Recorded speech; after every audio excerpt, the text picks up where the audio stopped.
हर एक टॉपिक को जितने भी इसमें इंपॉर्टेंट चीजें हैं वही पढ़ेंगे, क्योंकि आप किसी बुक में देखेंगे एक लंबी लिस्ट दी होती है, जैसे फेमस एयरलाइन है तो एक लंबी लिस्ट होगी। मैं इस तरह नहीं बताऊंगा आपको, टू द पॉइंट जो मेन चीजें हैं, जो मेन एयरलाइंस है वही आपको बताई जाएगी।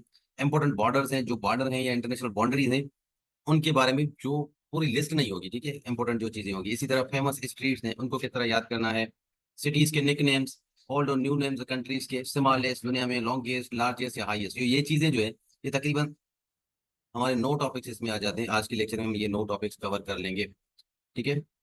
तो चलिए स्टार्ट करते हैं। सबसे पहले है फेमस एयरलाइंस। तो दुनिया की जो बड़ी बड़ी एयरलाइंस है उनके बारे में आपको पता होना चाहिए, ठीक है। तो यहाँ पे सबसे पहले आप देख सकते हैं ग्रेट ब्रिटेन, ये यूके की बोएक एयरलाइन है। लुफ्थांसा ये फेमस है, ये अक्सर पूछते हैं लुफ्थांसा के बारे में। लुफ्थांसा जर्मनी की है।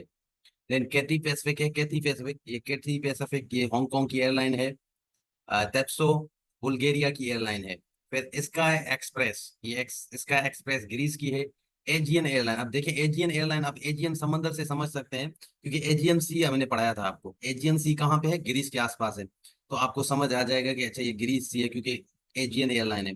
मोस्टली फॉर एग्जाम्पल आपको जब भी एमसीक्यूज देते हैं, लेट्स सपोज एजियन एयरलाइन देते हैं, तो एजियन एयरलाइन में आपको ऑप्शन देंगे ग्रीस हो गया, यूके हो गया, फ्रांस हो गया, ठीक है जी, जर्मनी हो जाता है। तो ये 4 ऑप्शन से। अब आप किस तरह, आपको पता नहीं है, आपने कभी नहीं पढ़ा कि एजियन क्या है, बट आपने ज्योग्राफी पढ़ा है कि एजियन सी तो है एक, एजियन के नाम से एक समंदर हमने पढ़ा है। वो एजियन समंदर कहाँ पे है? अगर आपको ज्योग्राफी होगा तो याद होगा कि तुर्की और ग्रीस के पास में ही है ये समंदर। याद है जब हम पढ़ रहे थे डार्डनल्स स्ट्रेट, जिसमें सी ऑफ मरमरा को कनेक्ट कर रहा था, डार्डनल्स स्ट्रेट जो है एजियन सी के साथ। तो ये ग्रीस के बिल्कुल नीचे ही है, ये मेडिटेरेनियन सी के अंदर है, अगर याद है तो आपको। या TWA इसको कहते हैं, ये यूएस की एयरलाइन है, ये बड़ी फेमस एयरलाइन है। यूएस की 2-3 एयरलाइन है जो बड़ी फेमस है, जैसे यूनाइटेड एयरलाइन है, ट्रांसवर्ल्ड एयरलाइन है, ये फेमस है यूएस की। बांग्लादेश की है बायमन एयरलाइन, ये पूछा जाता है बायमन एयरलाइन के बारे में। इत्तेहाद एयरलाइन ये यूएई की है और बड़ी एक्सपेंसिव एयरलाइन है इत्तेहाद। यूनाइटेड अरब एमिरेट्स की फेमस 2-3 ही है, इत्तेहाद है जैसे, फ्लाई दुबई है, एमिरेट्स है, ये 3 एयरलाइन जो है यूएई की फेमस है। के बारे में बड़ा पूछा जाता है। KLM ये दुनिया की सबसे ओल्डेस्ट एयरलाइन भी है, ठीक है, जो करंटली रनिंग में है, आज तक मौजूद है। उनमें से सबसे पुरानी एयरलाइन यही है, KLM, ये नेदरलैंड की है। एरोफ्लेट है, ये एरोफ्लेट कुछ साल पहले दुनिया की सबसे बड़ी एयरलाइन होती थी, अब नहीं है। ये रशिया की है, रशिया की सबसे बड़ी एयरलाइन है ये। फिर ओलंपिक एयरलाइन, ये ग्रीस की है। ओलंपिक एयरलाइन नियोस इटली की एयरलाइन है, ये इटालियन एयरलाइन है नियोस। फिर कॉन्डोर है, कॉन्डोर जर्मन एयरलाइन है, जर्मनी की है। एयर गिरी की है। तो ये कुछ इंपॉर्टेंट एयरलाइन है। दुनिया की सबसे लार्जेस्ट एयरलाइन आज के टाइम 2024 में डेल्टा एयरलाइन है। डेल्टा एयरलाइन कहाँ की है? यूएस की है। दुनिया में सबसे ज्यादा एयरप्लेन जो है वो यूएस कंट्री में है। तो ये कुछ फैक्ट्स है एयरलाइंस के बारे में। देन फेमस बॉर्डर्स को हम देखते हैं, दुनिया के फेमस बॉर्डर्स। तो सबसे पहले आपने अक्सर बॉर्डर्स के बीच में देखा होगा कि पैरेलल आता है, मतलब जैसे 20th पैरेलल है, 22nd पैरेलल है, 25th पैरेलल है, 31st पैरेलल है, 38 पैरेलल है, या 49th पैरेलल है, 7th पैरेलल है। ये क्या है? तो इनके बारे में पहले तो आपको याद होना चाहिए, ठीक है, कि हम जैसे 20th पैरेलल है और 22nd और 25th हम कहते हैं, ठीक है। तो सूडान के बीच में बॉर्डर है, तो लीबिया और सूडान के बीच के बॉर्डर को 20th पैरेलल कहते हैं। इजिप्ट और सूडान के बॉर्डर को 22nd पैरेलल कहते हैं, ठीक है जी। ये इक्वेटर आपको पता है कि ये कौन से लेटीट्यूड है? 0 डिग्री है, 0 डिग्री इक्वेटर होता है। तो यहाँ पे आप देखेंगे तो ये 23 है, 23 डिग्री 5, क्योंकि ये tropic of Capricorn, tropic of Cancer है, ठीक है जी, ये वाली लाइन।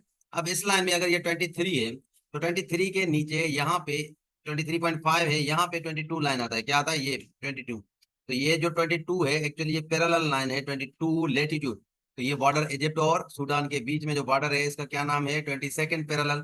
ये जो पैरेलल कह रहे हैं ना, एक्चुअल में ये जो बॉर्डर है ये लेटीट्यूड को शो करता है। तो 22nd लेटीट्यूड पे ये बॉर्डर है इन दोनों का। फिर 20th पैरेलल हम कह रहे हैं, तो ये देखिए लिबिया और सूडान के बीच में ये बॉर्डर है, तो इसको कह रहे हैं 20 पैरेलल, ठीक है। यहाँ पे आप देख रहे हैं ये 25th पैरेलल है। ये 25th पैरेलल माली और मोरिटेनिया के बॉर्डर को कह रहे हैं, ठीक है। तो इस तरह इन बॉर्डर्स का नाम है अकॉर्डिंग टू जो है वो आपके ये लेटीट्यूड्स हैं हमारे। ये south Korea, north Korea, actually ये पैरेलल लाइन है जो 38th पैरेलल पे जाती है। इसी तरह 4th पैरेलल कहते हैं, बिल्कुल पैरेलल लाइन है जो यूएस और कनाडा का बॉर्डर बनाते हैं। तो इस तरह बॉर्डर्स के जो नाम है ना, ये पैरेलल कह रहे हैं, तो ये एक्चुअली लेटीट्यूड्स हैं जो हम पढ़ के आए हैं ऑलरेडी। समझ आ रही है ना किस तरह, क्योंकि लेटीट्यूड्स हम ऑलरेडी पढ़ चुके हैं, ये इसका कॉन्सेप्ट तो होगा लेटीट्यूड्स का आपको। तो बॉर्डर्स इस तरह याद करने हैं। तो हम पहले आते हैं 20th पैरेलल, 22nd 20, तो 20s में जो बॉर्डर आते हैं ना 20s में, ये अफ्रीकन कंट्रीज आते हैं, ये याद कर लेना। अफ्रीका की जो कंट्रीज हैं उन कंट्रीज के बॉर्डर्स हैं। इन केस आपको याद नाम नहीं आता तो अफ्रीका याद आ जाएगा। अगर ऑप्शन में एक ही का पेयर है जो अफ्रीका की कंट्रीज हैं तो आप वहीं से कर सकते हैं सॉल्व। तो अपना दिमाग चलाना पड़ता है जब आप एमसीक्यू सॉल्व करते हैं। फॉर एग्जांपल मैं आपको एक कहता हूँ कि भाई 20th पैरेलल, अब आप भूल गए हैं कि 20th पैरेलल जो है लिबिया और सूडान का बॉर्डर है। बट ये चीज आपको याद रखना कि 20s में जो बॉर्डर आते हैं 22nd 25th, ये जितने भी बॉर्डर हैं ये अफ्रीका कंट्रीज के हैं। मैं आपको कहता हूँ कि ये जो 20th पैरेलल है कहाँ का बॉर्डर है। ऑप्शन ए देता हूँ कि भाई स्पेन और फ्रांस है। ऑप्शन बी देता हूँ कि भाई ईरान और अफगानिस्तान है। ऑप्शन सी देता हूँ कि भाई चाइना और मंगोलिया है। ऑप्शन डी देता हूँ कि लिबिया और सूडान है। अब ये जो ऑप्शन आपको आ गए, जितने भी सारे कंट्रीज थे वो डिफरेंट कॉन्टिनेंट्स के थे। यूएस के, यूरोप के थे, एशिया के थे। और एक सिर्फ एक ही कंट्रीज है, एक ही पेयर है कंट्रीज का जो अफ्रीका से, और 20 थे तो इसका मतलब अफ्रीका से होगा। आपको याद नहीं कि लिबिया और सूडान का बॉर्डर है, बट आपको ये समझ आ गया कि हाँ 20 वाला जो है, ये पैरेलल अगर 20 में आते हैं तो ये अफ्रीका कॉन्टिनेंट से आते हैं। अब 30, चाइना शेयर करती है, share its border with 14 countries. कितने हैं? 14 कंट्रीज। सबसे ज्यादा बॉर्डर जो शेयर करती है डिफरेंट कंट्रीज के साथ वो चाइना है। तकरीबन 14 कंट्रीज के साथ चाइना का बॉर्डर शेयर होता है। तो ये दो इंपॉर्टेंट पॉइंट्स है। ये ग्रीन लाइन किसको कहते हैं? ये साइप्रस और तुर्की के बॉर्डर को कहते हैं ग्रीन लाइन। तो कलर के नेम से भी बॉर्डर है, ग्रीन लाइन और ब्लू लाइन, ये याद रखने। अब इनमें से भी शॉर्ट ट्रिक नहीं करना, ये आपको जबानी याद होने चाहिए जितने भी चीजें मैं बता रहा हूँ। बॉर्डर्स में भी, उससे पहले हमने एयरलाइंस पढ़े उनके भी, इसके बाद हम स्ट्रीट पढ़ रहे हैं स्ट्रीट्स के बारे में भी। 6 स्ट्रीट तो आपको जबानी याद हो कि ये कहाँ पे हैं और क्यों फेमस है। ठीक है। अब सबसे पहले हम आते हैं बॉन्ड स्ट्रीट को। ये बॉन्ड स्ट्रीट जो है इंग्लैंड में है। ठीक है। अब इसको किस तरह याद करना है, देखें जेम्स बॉन्ड आपने सुना होगा, ये कहाँ से बिलोंग करता है? जेम्स बॉन्ड इंग्लैंड का ही है ना। तो यहाँ से आपको ताल्लुक लग गया कि बॉन्ड स्ट्रीट जो है वो जेम्स बॉन्ड है, एक्चुअली कहाँ का है? इंग्लैंड का। अब यहाँ पर जो है किसके लिए फेमस है? ये इनके पुराने नेम से। ओके। तो यहाँ तक आई थिंक हमारा क्लास खत्म है। और कोई चीज़ हो आप पूछ सकते हैं, वैसे 1 मिनट से कम टाइम बच गया है।